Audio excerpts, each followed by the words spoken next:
दोस्तों विप्रो लिमिटेड की बात करें तो विप्रो ने बायबैक का ऐलान किया है। रिकॉर्ड डेट निकल चुकी है। अब यहाँ पे प्राइस तो बहुत नीचे आ गई है क्योंकि कंपनी बायबैक के तहत शेयर 445 में खरीदेगी, लेकिन प्राइस 380 पर आ चुकी है। अब लोगों के मन में ये सवाल आ रहा है कि क्या करना चाहिए, क्या हमें इस बायबैक का फ़ायदा उठाना चाहिए। तो कौन कौन है जो इस बायबैक का फ़ायदा ले सकता है, इस वीडियो के माध्यम से बायबैक का प्रोसेस समझेंगे और कितने शेयर है जो हम बायबैक में उसको दे सकते हैं। तो यहाँ पे जो सबसे बड़ी बात सवाल निकल के आ रही है कि इस समय प्राइस तो बहुत नीचे आ गई है, लेकिन कंपनी बहुत ज़्यादा प्रीमियम में शेयर खरीद रही है।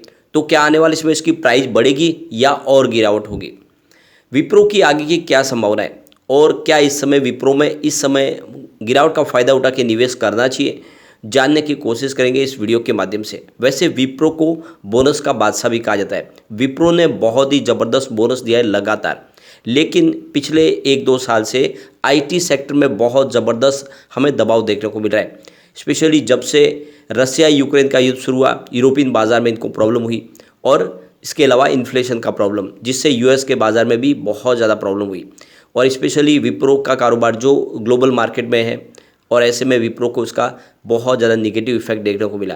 लेकिन अब आगे की क्या संभावना, जानने की कोशिश करेंगे इस वीडियो के माध्यम से। लेकिन फ्रेंड, उससे पहले अगर आप पहली बार हमारे चैनल पे आए तो चैनल को सब्सक्राइब कर दीजिए, एक बेल आइकॉन दबा दीजिए ताकि जब भी नया वीडियो बने पहला नोटिफिकेशन आपको मिले। वीडियो पसंद आए तो लाइक शेयर जरूर कीजिए। चलो फ्रेंड्स, वीडियो स्टार्ट करते हैं। मैं हूँ आपका दोस्त एस.बी. दवे और हमारे अपने चैनल ऑनलाइन कमाई में आपका बहुत बहुत स्वागत है।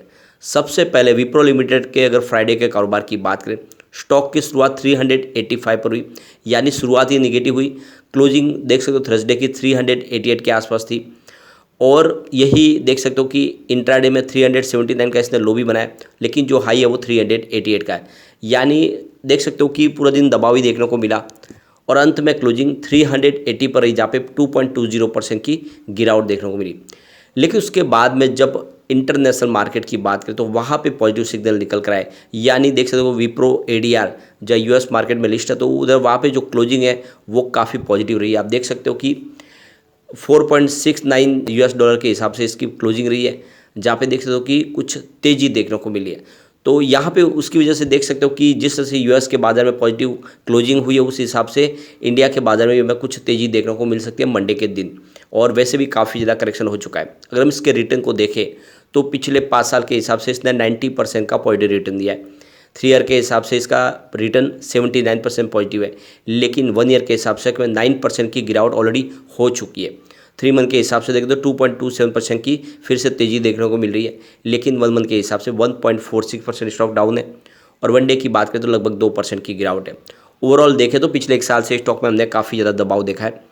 अब विप्रो ने बायबैक का ऐलान किया था, और आप देख सकते हो कि विप्रो का जो रिकॉर्ड डेट थी बायबैक की वो निकल चुकी है। 16 जून को रिकॉर्ड डेट थी। तो आप समझ सकते हो कि 15 जून के पहले जिसके अकाउंट में शेयर होंगे वही एलिजिबल है इस बायबैक के लिए। यानी जिसके भी शेयर उन्होंने बाद में खरीदे या 16 तारीख के बाद खरीदे, तो वो अब बायबैक का बेनिफिट नहीं ले पाएंगे, उनको इसका कोई फ़ायदा नहीं होगा।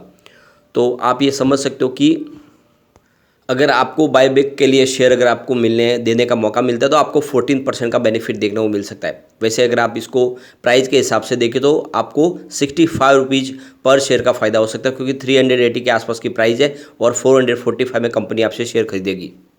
अब सवाल ये उठता है कि क्या सारे के सारे शेयर हम दे पाएंगे? अगर किसी के पास तो 500 शेयर होंगे या फिर किसी के पास 1000 भी होंगे, उससे ज़्यादा भी होंगे, तो क्या सारे शेयर कंपनी खरीदेगी? तो ऐसी बात नहीं है। कंपनी ने अपना टारगेट पहले ही सेट कर दिया है, 12,000 को बीच के शेयर वो खरीदने जा रही है। कंपनी कितने शेयर उसमें लेगी, तो जो अनुपात लगाया जा रहा है कि विप्रो का जो बायबैक का एवरेज इस बार होगा वो 40% के आसपास रह सकता है। यानी अगर आपके पास 100 शेयर है तो उसमें से आप 40% शेयर ही दे पाएंगे, यानी आपके 40 शेयर जाएंगे, 60 शेयर कंपनी आपको वापस लौटा देगी। यानी जितने भी आपके शेयर है उसके हिसाब से उस क्वांटिटी में देख सकते हो कि आपको 40% के हिसाब से ही कंपनी आपके शेयर खरीदेगी। अब यहाँ पे रिटेल इन्वेस्टर के लिए एक अच्छा बेनिफिट है, क्योंकि रिटेल इन्वेस्टर के लिए 15% बायबैक का जो पोर्शन है वो रिजर्व रखा गया है। यानी वो रिटेल इन्वेस्टर जिनके शेयर 2 लाख से कम है उसको रिटेल इन्वेस्टर के तरीके से उनको जाना जाएगा, और उनके लिए यहाँ पे 15% की यहाँ पे एक देख सकते हो कि एक बायबैक के लिए उनको रिजर्व कोटा दिया गया, तो उनके लिए चांसेस ज़्यादा बन जाते हैं। अब पुराने बाईबैक का परफॉर्मेंस अगर देखें तो विप्रो ने इससे पहले 2016 में बाईबैक किया था, उसके बाद में 1 महीने के बाद जो विप्रो की प्राइस है उसमें 1% की वृद्धि देखने को मिली थी, लेकिन उसके बाद में 6 महीनों के भीतर स्टॉक में 15% की भारी गिरावट हो गई थी। उसके बाद एक साल 2017 में जब रिकॉर्ड डेट के 1 महीने बाद विप्रो की कीमत में 2% की अच्छी खासी वृद्धि देखने को मिली थी, लेकिन फिर 6 महीने के अंदर देखें तो कंपनी ने 3% की मामूली प्रॉफिट दिखाई थी। तो 2017 के बाद में रिकॉर्ड ये देख सकते हो कि जो बाईबैक था वो काफ़ी फायदेमंद रहा। और 2019 के बाईबैक की बात करें तो 1 महीने के बाद शेयर की जो कीमत थी उसमें 7% की गिरावट देखने को मिली थी, और अगले 3 महीनों में शेयर की कीमत में 14% और फिर 6 महीनों की कीमत में 12% की गिरावट, यानी 2019 में जो बाईबैक कंपनी ने किया उसमें भारी नुकसान हुआ है शेयरधारकों को। मार्च क्वार्टर के अंदर देखें तो प्रमोटर ग्रुप के पास जो विप्रो के शेयर है वो करीब 400.19 करोड़ के शेयर है, और कंपनी में जो शेयर जो यहाँ पे प्रमोटर की हिस्सेदारी 72.92% के आसपास है। विप्रो की तरफ से जो बयान जारी किया गया उनका कहना है कि बाईबैक के जरिए हम अपनी कंपनी के सरप्लस कैश को इन्वेस्टर में डिस्ट्रीब्यूट करना चाहते हैं। अब यहाँ पे जैसे कि रिकॉर्ड डेट तो निकल चुकी है, अब जिसके पास 15 जून के पहले शेयर थे वो बाईबैक के हिस्सेदार बन सकते हैं।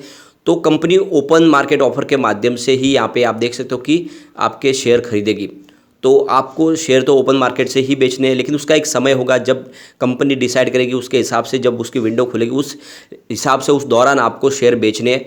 तो कंपनी आपसे वो सारे शेयर खरीदेगी, उसमें से जो वहाँ पे जो परसेंटेज बनेगा उस परसेंटेज के हिसाब से शेयर आपके ले लिए जाएंगे। आपके भले ही आपके पास 100 शेयर, आपने 100 शेयर कंपनी को सेल कर दिए, लेकिन उसमें से जो भी एक रेशो निकलेगा उसके हिसाब से ही शेयर रखे जाएंगे। अगर वो 50% होगा तो 50% यानी 50 शेयर आपके रख लिए जाएंगे और 50 शेयर आपके डीमैट अकाउंट में फिर से आ जाएंगे, और वो जो सिर्फ 50 शेयर जो कंपनी ने खरीदे उसी की रकम आपको मिलेगी। तो ये आप देख सकते हो कि ये सारा प्रोसेस आप जो को करना है वो आपके ब्रोकर के थ्रू आपको कर लेना है। जो भी ब्रोकर है आप उस ब्रोकर से यहाँ पे कंसल्ट करें और उसके बारे में फॉर्मेलिटीज पूरी कर सकते हैं, उसके बाद में आप बाईबैक का बेनिफिट ले सकते हैं।